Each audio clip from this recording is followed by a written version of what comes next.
Do Piešťanskej mestskej knižnice vás priviedla konferencia ilustrátorov PICTO, konkrétne teraz v roku 2014. S čím ste sa podelili s publikom aj s ostatnými speakerami? O aké informácie?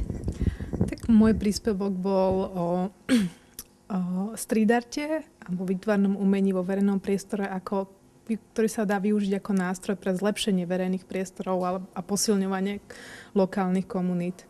Z akej oblasti ste čerpali poznatky, kde pôsobíte? Tak ja sa venujem verejným priestorom a participatívnym plánovacím procesom vo verejných priestoroch, takže v rámci toho som vlastne sa pozrela na street art ako na jeden nástroj, ktorý sa dá využiť práve pri formovaní verejného priestoru. Myslíte, že sa tu rozprúdila potom taká produktívna diskusia, alebo teda bolo to zaujímavé? Tak ja si myslím, že určite, že bola to veľmi zaujímavá diskusia, kde sa diskutovalo o tom, že naozaj akú úlohu má aj komunita pri určovaní toho, aké to výtvarné dielo v tom verejnom priestore má byť alebo nemá byť.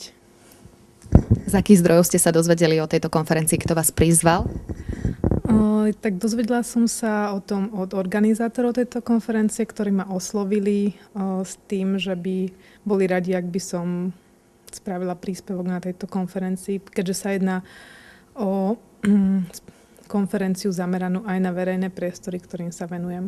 A ste vedeli, že existuje takáto konferencia, že teda 3. rok ju založilo Združenie ASIL, Združenie ilustrátorov? Priznám sa, že nie, že o konferencii som tento rok počula prvýkrát. Ale tak asi sa nie čomu čudovať, keďže som troška z inej oblasti. Áno, ale myslíte, že je potrebné, aby sa takto teda diskutovalo aj o týchto témach?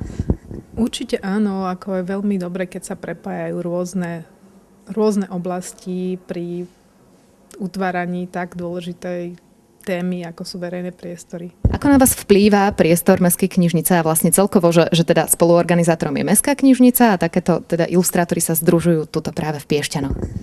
Je to veľmi príjemné a akurát som diskutovala s organizátorkou o tom, prečo práve Piešťany a prečo tento priestor, tak povedala, že knižnica je k ním veľmi ústretová a zároveň aj to, že tieto akcie určite netreba akumulovať len v Bratislave, ale aj v iných mestách. Je to zaujímavé, keď sa takéto niečo deje.